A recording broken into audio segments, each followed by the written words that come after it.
Hello, everyone, and welcome to this episode of the Friday Charge, brought to you by EV Geek Studios. As always, we are your hosts, Joel and Sebastian. And today, November 14th, 2025, we got a lot to talk about. And weirdly, a lot to talk about Tesla. That was not intentional. But we're also going to talk about Waymo, and we're going to talk about some other topics as well. So, without further ado, let's plug in and get started.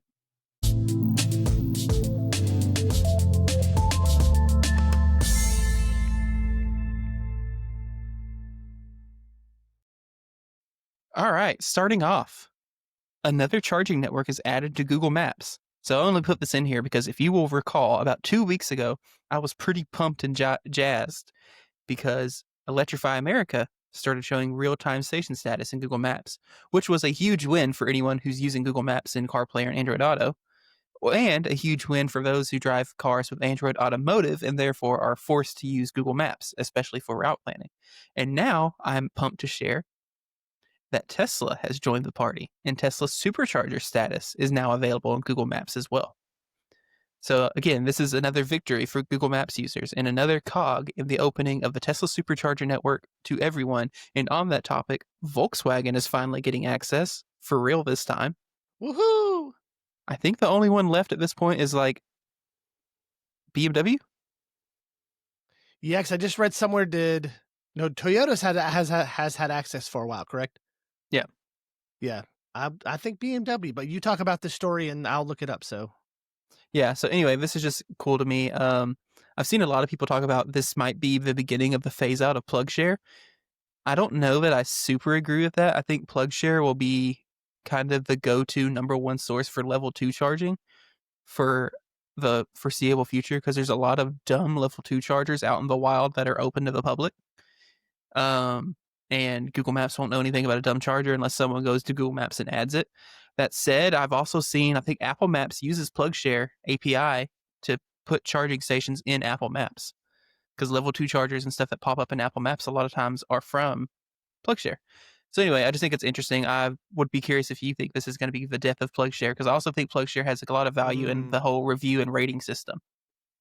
I mean, I think PlugShare is still good from the standpoint to look for maybe like level 2 chargers or hotel charging. I think that's kind of what it's used for, and to find some odd ones here and there. But yeah, I like how this is live available. So it tells you charging speeds and how many are available. So that is Right. cool.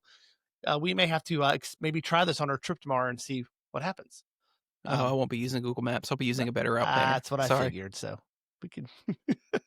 You're an ABRP fan. So yeah, awesome. Like I said, we're finally getting everyone coming together. One big kumbaya moment where maybe you just have to go to one or two apps to find charging, pay for charging. And I think that's where we need to go to simplify the process of charging your electric vehicle.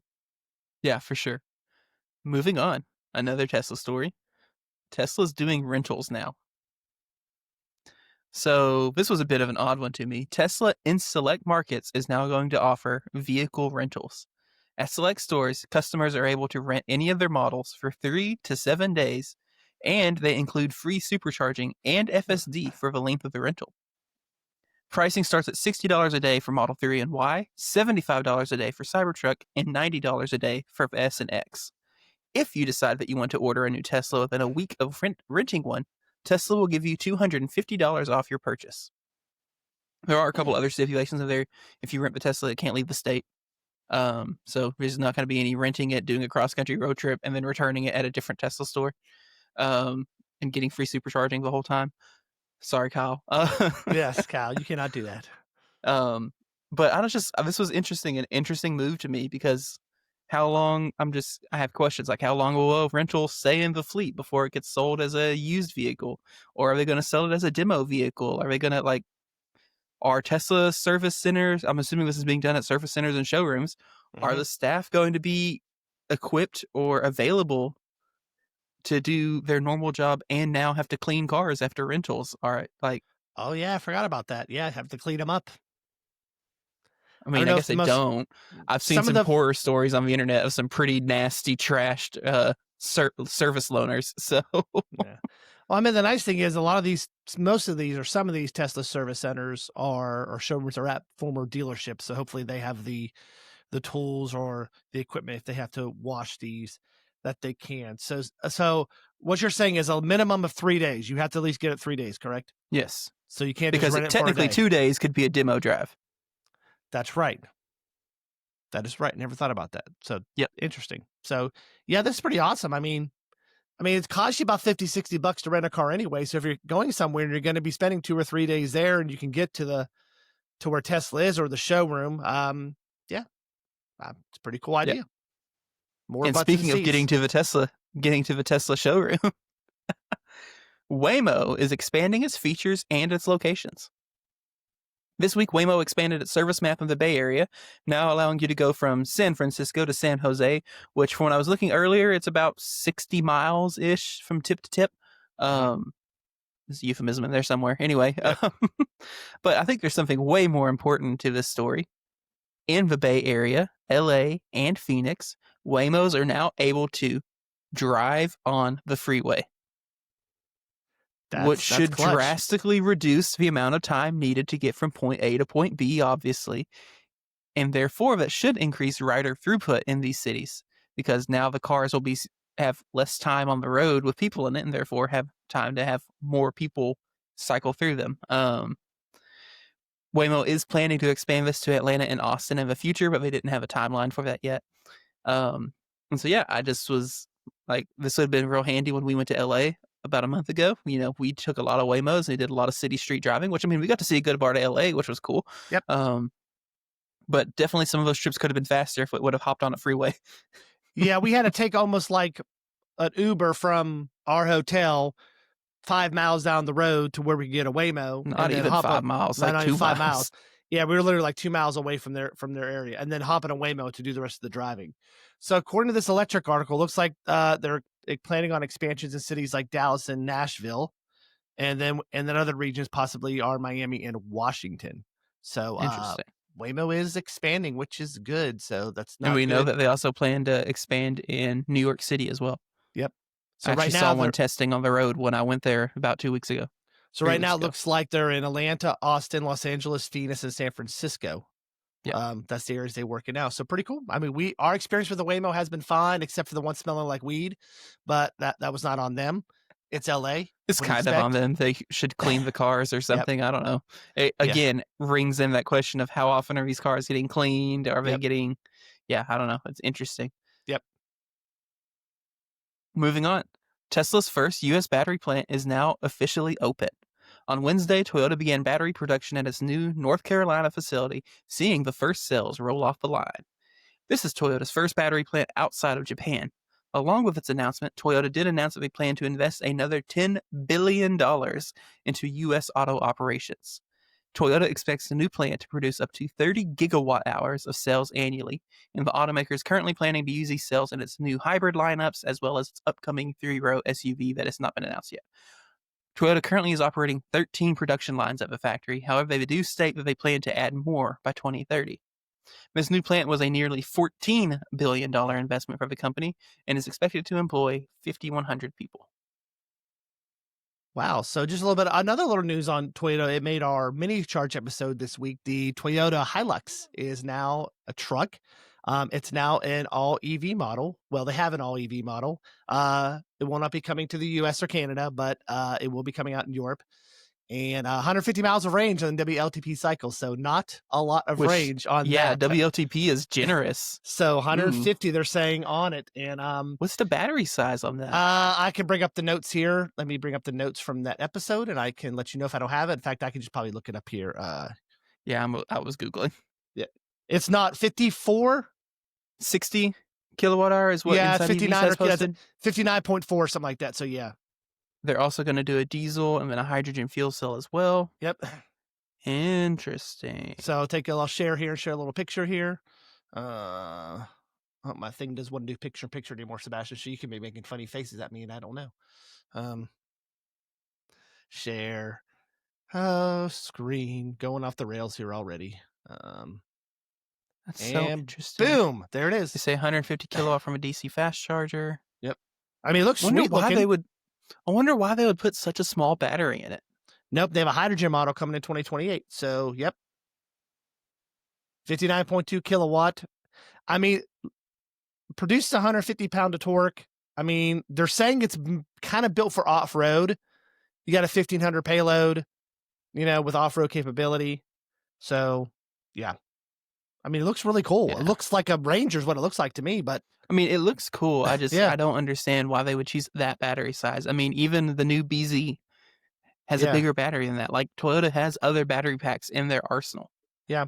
I mean, they have specifically said it's not coming to North America. So, Oh yeah, yeah. The Hilux has always been a foreign yeah. market vehicle. So maybe they feel like they don't need the big batteries over in Europe. So, Maybe, I don't know. but it's really cool looking. So, just a little addition there. Yeah. Moving on, Joel, you have to tell me how you feel about this one. Kia has cut its EV pricing. Son of a bitch. Language. Kia is the latest automaker to cut its EV pricing following the death of the U.S. federal EV tax credit. Yep. Kia has announced $10,000 in customer cash on all of its electric models.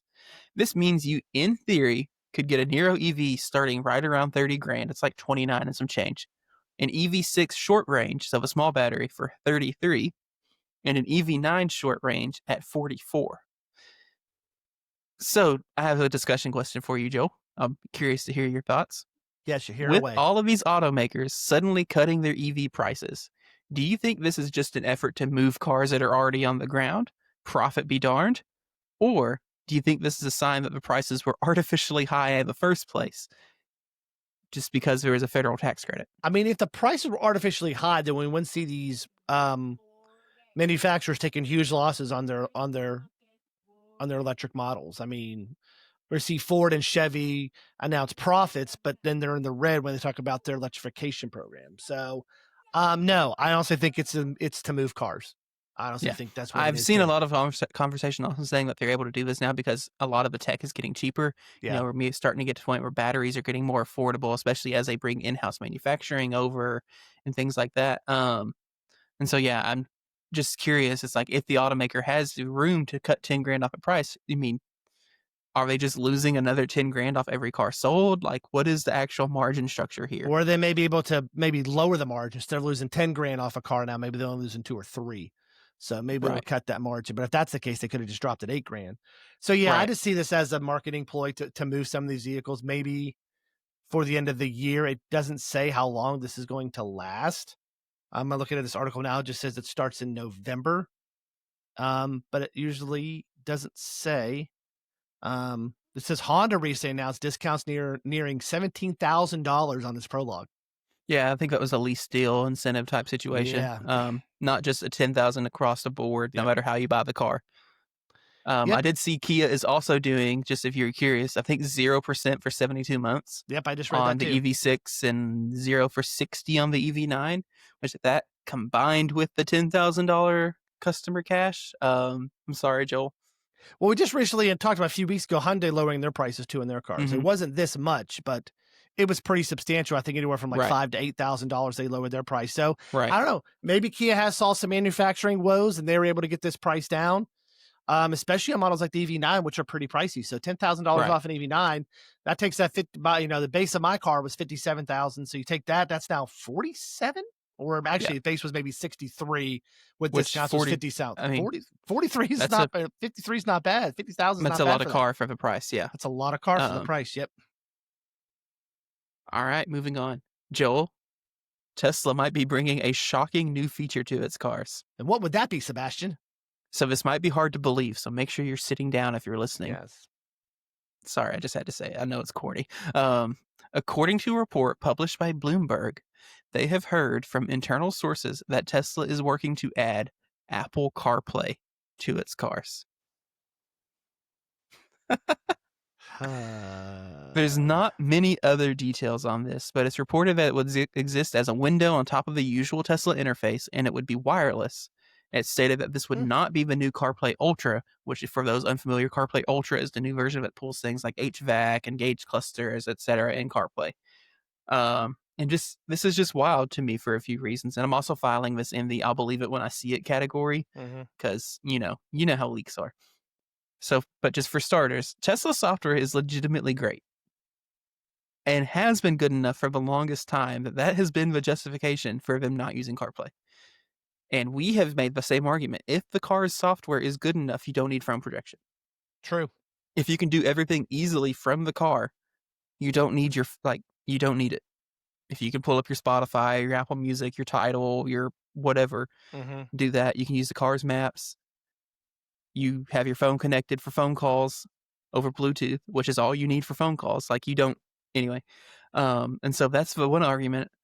But this is also interesting to me because it comes at a time where we've seen several automakers, GM and Rivian, for example, take the Tesla approach and double down on the removal or lack of phone projection in their vehicles.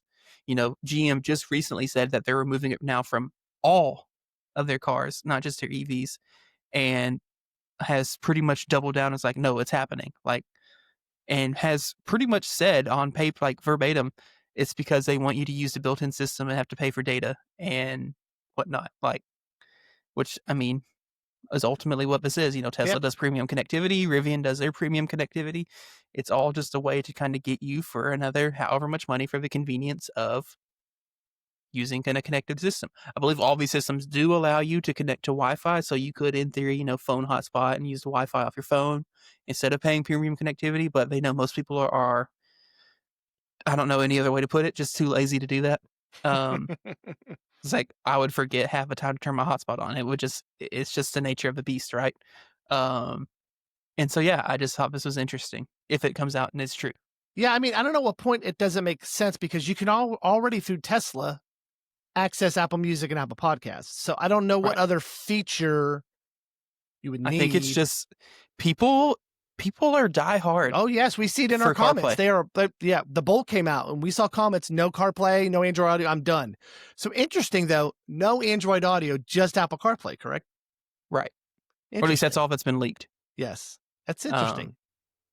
I mean, but like you said, Sebastian, Tesla has great software. There's really no need to use Apple CarPlay. I mean, you're a big fan of Apple CarPlay. But I bet if you own a Tesla, you probably wouldn't. Oh yeah, no. You probably wouldn't. I mean, you can't use it, but it wouldn't be like it's a game changer for you. I mean, same thing with the Rivian. In the times I've spent with GM's newest EVs that don't have it, I haven't missed it. Yeah. I've been able to use enough of my stuff that it's not a problem because ultimately I don't sit there and just play with the radio. Yeah. I get in the car, I turn on my music, and I drive. And if I'm going somewhere, I put the address in, and that's it. Yeah. Like, I don't need to be messing with my phone the whole time. If I have it connected to Bluetooth and someone calls me, I hit the little steering wheel button to answer the phone. I hit it to hang up. If I need to use Siri, I press and hold that little voice command button. It works whether or not I'm using CarPlay or not. Mm-hmm. On every car, usually you can press and hold it and activate Siri. Like, I don't, like, I use it a lot on this Hyundai because it is better than the Hyundai software. Mm-hmm. But, like, it's not. If Hyundai came out tomorrow and said we're no longer doing anymore, you would survive. It would be okay.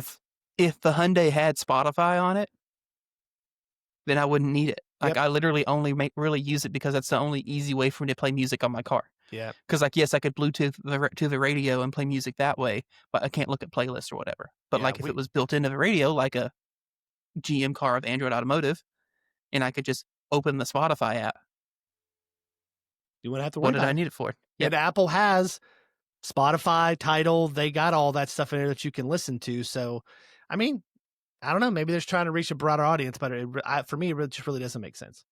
Yeah. All right. We didn't drive anything. Nope. We are going somewhere. We are going somewhere. In about 12 hours, actually. So 12 hours from recording. By the time you see this, we will be on the road. By the time you see this, we'll be halfway there almost, or we on the road. We are traveling from Central Arkansas to Dallas, Texas for the weekend of Electrify Expo. You got your cowboy hat? No. Me neither.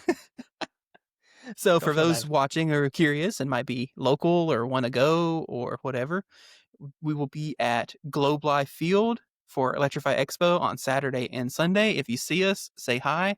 I will hopefully remember to grab my stickers so I can give you a sticker and whatever else. I may shove some cups into my bag and give you a cup too. So yeah.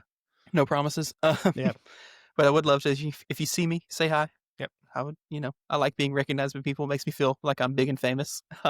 We had our one event. We were recording a video. We had our first event. We were recording the Rivian down at the river trail in Arkansas, and someone drove by. We had no clothing on or anything. Someone on a bike. Yeah. On a bike and said, "Hey, it's the EV Geek." We're like, "What?" And they didn't stop. They just kept going. Kept going. I was like, "What? Look at that. We've been noticed." I have no idea who it was. Nope. If you see this, hi. Hi. Thank you. Joe was giddy after that. I was giddy. I was like, I feel But yeah, famous. we'll be there. We're also going to try to check out some other cool stuff, hopefully while we're in town, depending on how schedules work out and whatnot. But yeah, that's what we're doing. So yeah, we'll have some. We'll probably do a couple shorts from there, just if something pops up new. So check the YouTube channel with some shorts popping up over the weekend. The place is kind of busy. We know the manufacturer's going to be there, so hopefully we'll get to maybe try some Lucids. They're going to be there, and I think VinFast is going to be there. Let's try the 9. That would be awesome. As always, Ford invited us to their Cars and Coffee event. Huge shout out to them. It's a really cool event. It happens, I believe, the morning of Saturday, right before. And this is a great event. They show you their cars. They give you food. You get coffee. Get to meet the people and talk to people at Ford, around the engineers around their EV program. So it's a really cool event. So if you're in the Dallas area and you're listening and you like EVs, it's not much. I think a one-day pass is like $20, $25. Something like that, yeah. Kids under 12 are free. So yeah, we got media passes. But yeah, it's not that much. So head on over there. If you see us, say hi. And if we have some swag, we'll give it to you. If not, we'll just give you a fist bump. Sounds good. Yep. All right. Well, that is a wrap for today's episode. Thank you all for plugging into the Friday Charge. Be sure to subscribe to EV Geek Studios on YouTube and tap the notification icon to be notified about new releases. Next week, we're releasing, I believe it's the comparison with the R1S and Model X. And then Wednesday, we might do another Everyday Electric episode. You're editing them. You're editing them. So I guess writing it. You're editing the Monday one. So sure, I guess that's what we're doing. Cool. If you have any thoughts or questions, drop them in the comments below, because we would love to hear from you. So long, everyone, and we will see you on the next episode of The Friday Charge.